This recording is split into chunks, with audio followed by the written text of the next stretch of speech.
Você sabia que o lugar onde a gente coloca os livros pode mudar tudo no seu hábito de leitura? Se você tem uma vida muito corrida e quer começar a ler mais de um livro de uma vez, então essa dica da ordem espacial vai ser essencial para você. A primeira pergunta para se fazer é: quais são os livros que você já está lendo ou quer começar a ler? De que categorias eles são?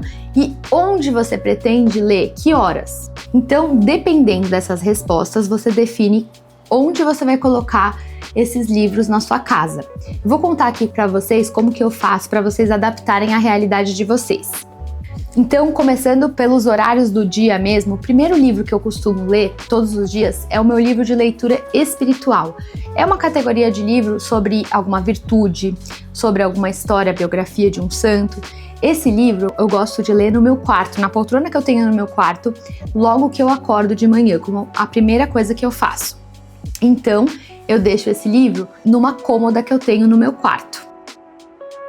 Depois, eu costumo fazer uma meditação, uma oração, e às vezes eu uso livros de consulta. Como na oração, na meditação, eu vou variando as leituras e não fico lendo do começo ao fim o mesmo livro, eu gosto de colocar um grupinho de livros de consulta para oração. Então, eu deixo esse conjunto de livros também nessa cômoda do meu quarto, que é onde eu faço a minha oração.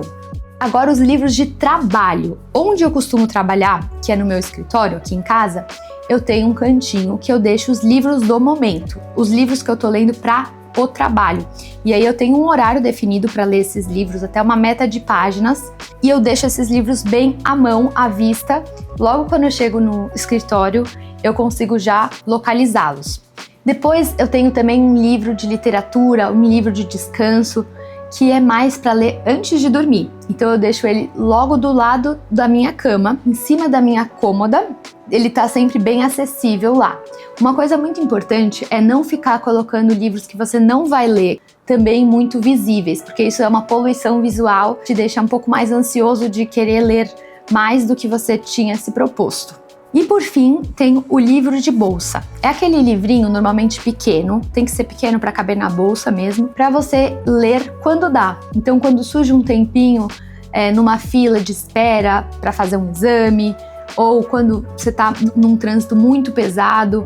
Enfim, é aquele livro que você consegue, aos pouquinhos, com pequenos tempos que surgem no dia a dia, arrematar esse livro se ele estiver na bolsa. Normalmente, para esses livros, eu gosto daqueles que não precisam de muita continuidade, são livros mais, assim, técnicos, digamos assim. Então, livros de dicas, livros até sobre virtudes pontuais, então, livros pequenininhos. Tá fazendo sentido para você? Me conta aqui qual livro seu vai para qual lugar a partir de agora na sua casa.